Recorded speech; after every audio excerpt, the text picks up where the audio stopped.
A Johnny. What a magic card.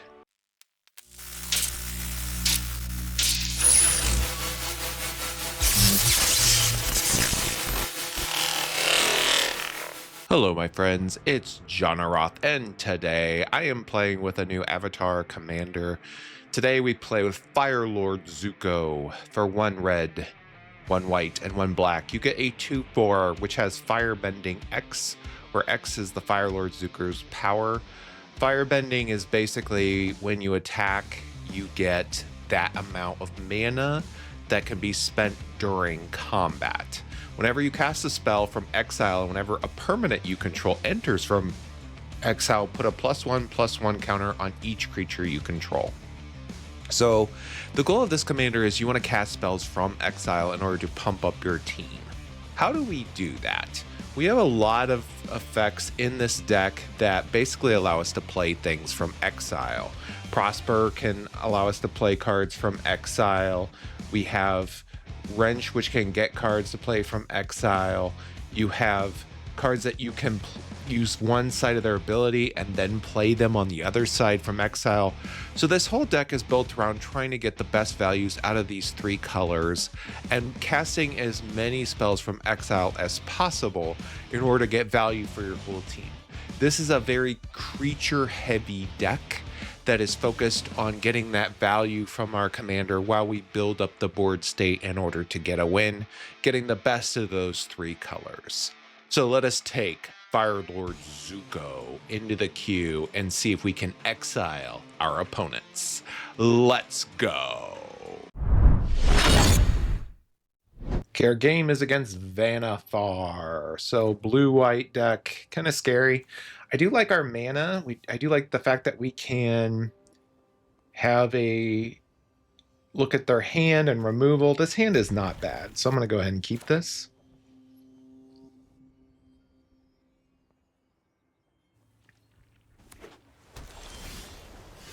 I'm going to go ahead and put down the Bleachbone Virgin. Let's take a look at our opponent's hand here.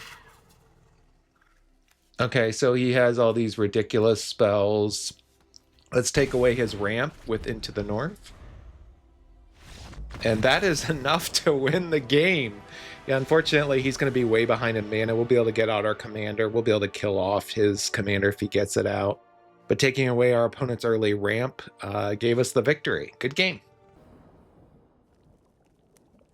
Our next game is against Vigo, Enforcer of Higgs Crossing. I don't think I've ever played against this deck.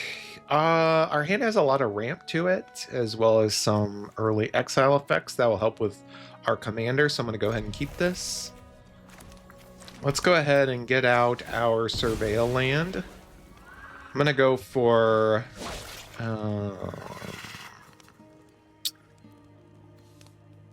Actually, let's go for the Triome. We're probably going to need that type of mana. You can return... So Vigo is... This is a Spider-Man card. When it enters, you return a target creature card 1 or less. Or you can transform them into a Mez 5/5 haste that you can sacrifice creature and draw cards. Deathrite Shaman here.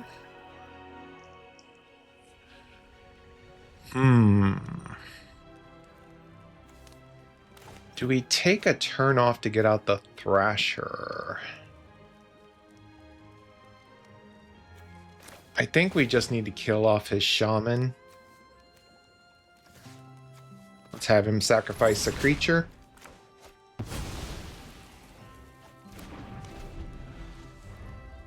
Don't want him getting any early ramp. He is in green, so he does have the ability to get a lot of mana really quickly.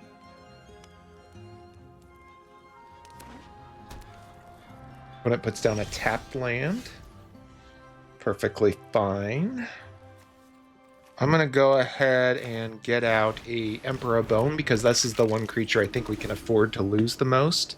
Let's put down a Shadowy Backstreet. And I think we're good on the mana front for now, so let's go ahead and exile the Deathrite Shaman so he can't get that back.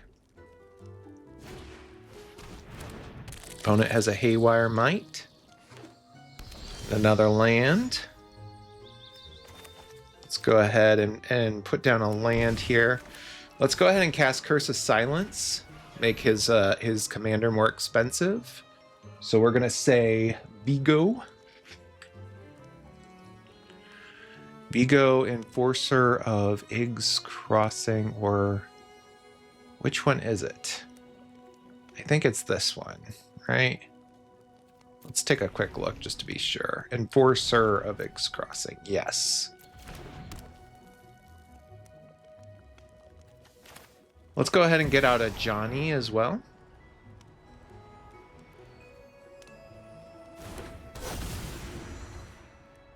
Nothing can break our bond.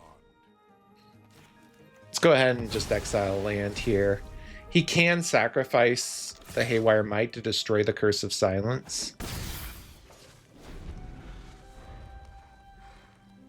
I think we have the... Oh, he has Sephiroth. Okay. So he's going to use Sephiroth to draw a card.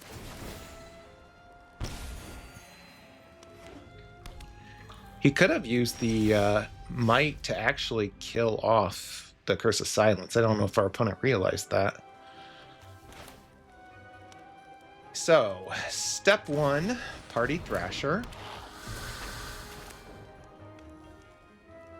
Do we kill off our own cat and then kill off Sephiroth? I think we do, actually. Let's go ahead and kill off our own cat here.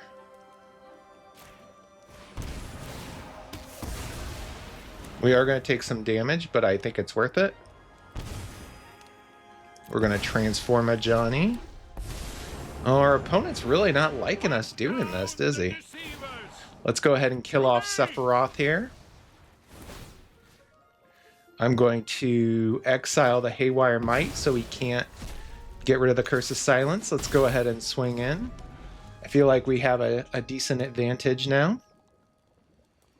We'll see. We're not going to count our opponent out until we see.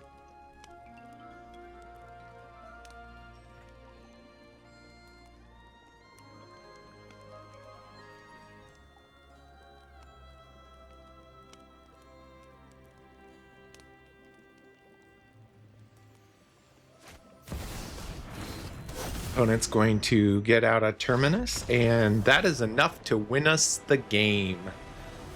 A Johnny. What a magic card. Really gave us an advantage. On our turn, what we're going to do is discard our card, and the Party Thrasher is going to get us 2 cards in exile. We're going to be able to cast our commander, get the benefit from the exile, use a Johnny to create another cat, hit our opponent for a bunch of damage, and we're just going to be very far ahead. So, good game. Next game is against Olivia Crimson Bride. This is probably a Reanimator deck. This hand does not have any white mana, but it does have some Surveil, some early ramp. I'm going to go ahead and keep this. We're going to try it. Let's go ahead and put down Raucous Theater. Bone Crusher Giant, not really what we need right now. Olivia is a 3/4 flying haste, and when she attacks, you get to return a creature from the graveyard tapped and attacking. And it gains, if you don't control a legendary vampire, you exile this creature. So we're going to have to be careful with our Thoughtseize what we take from our opponent's hand. We don't want to put something in the graveyard that he could benefit from. Okay, we did get an island, which is great. Let's go ahead and put down an Arcane Signet, and now we're going to take a look at our opponent's hand here. See what he's got. Wow, he's got a lot. I'm going to go... Gee whiz, look at this. I'm going to go ahead and take away his Arcane Signet.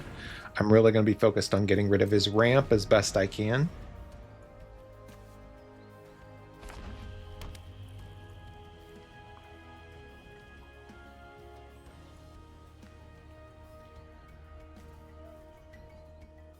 Opponent could put down the Arcane Signet.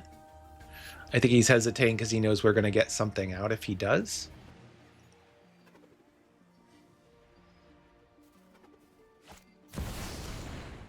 Opponent's going to get out a Terminus.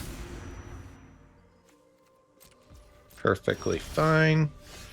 Let's go ahead and get out a swamp and let's get out Soren here. I'm going to go ahead and go for card draw right now. Our opponent has a ton of removal, so there's really not a lot of benefit in our hand yet.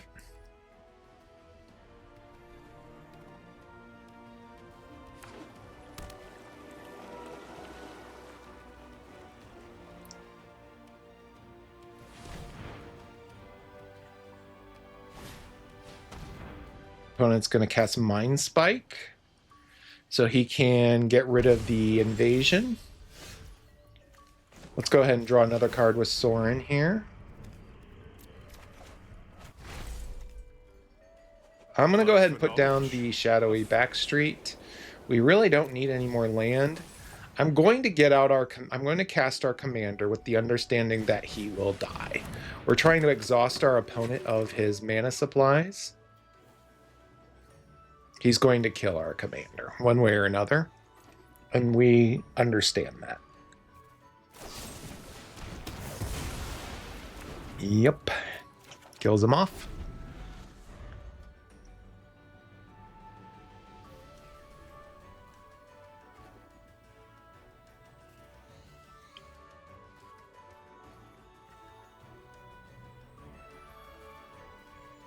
Opponent's eyeing our Soren.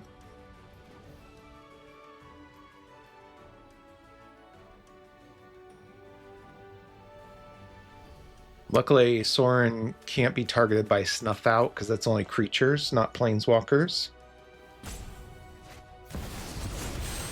Opponent's going to beseech the mirror. He did sacrifice his Terminus, so he's going to go for, I don't know, maybe Black Market Connections or something like that, I would assume.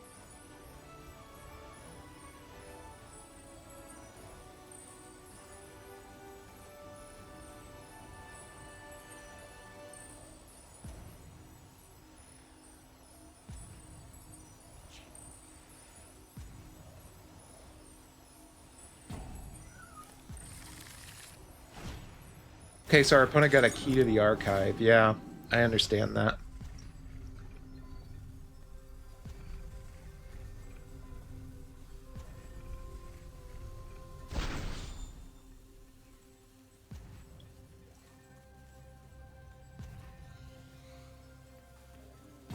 Opponent says discard a card. Opponent did keep something from what he got from the key to the archive. Let's go ahead and get out Kellen here. I want to keep up Solitude. Yeah, we've got our opponent. If our opponent on his turn casts Olivia, we'll just cast Solitude, exile it. Our opponent is so far behind on mana, and even though our commander only was out once and kind of took a spell, sometimes when you play Magic, you look at your opponent's hand and you can use your commander, especially if they're relatively cheap, to exhaust or the removal spells while keeping the really expensive creatures that you want to keep. So good game.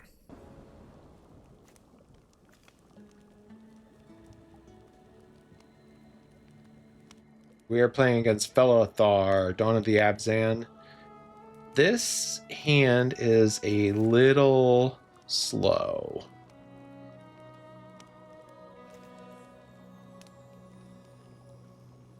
I'm going to go ahead and mulligan. This hand is not great, but it's a little bit better, so I'm going to go ahead and keep this. Opponent says hello. We'll say hello back. Opponent has a Birds of Paradise. I don't want him to have that because obviously early ramp is a problem. Let's go ahead and get a swamp out. Let's use a Fatal Push to kill off his bird.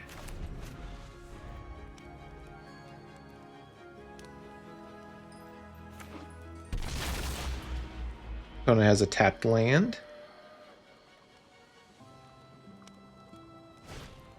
And a Delighted Halfling. I'm going to go ahead and kill off the Delighted Halfling as well. Just keeping him from getting ramp. If we don't draw a land this turn, though, we are going to be in trouble.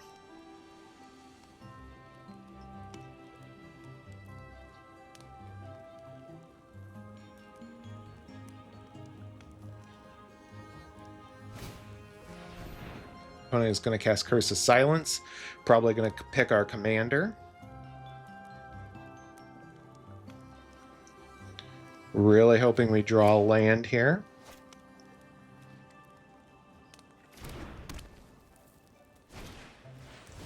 And an animation module. We did draw the land, which is good. Weasel Mercenary.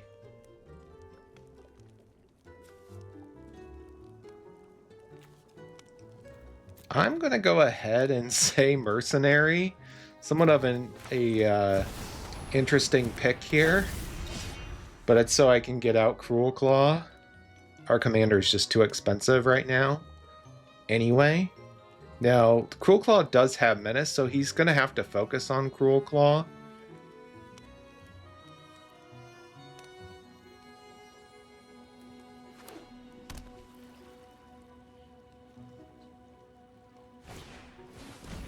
Opponent has a persistent goblin, putrid goblin rather. Let's swing in with Cruel Claw here.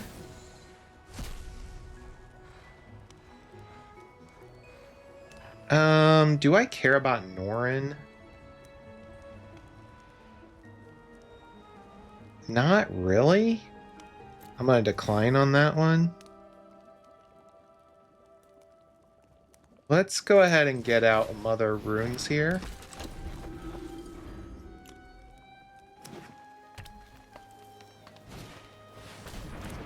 Opponent is going to sacrifice the Putrid Goblin, get it back. Now he has become in range of the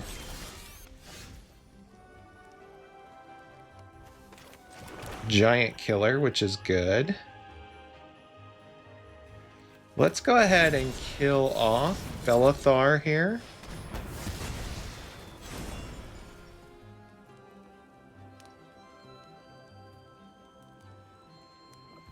Then I'm going to use the Mother of Runes on Cruel Claw to give him protection from black. We're going to swing in. Curse of Silence. Yes, I am going to cast that.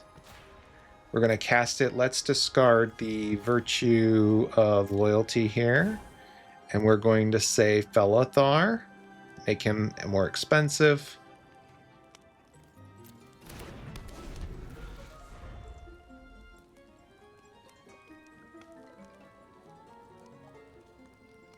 We still have not gotten red mana yet.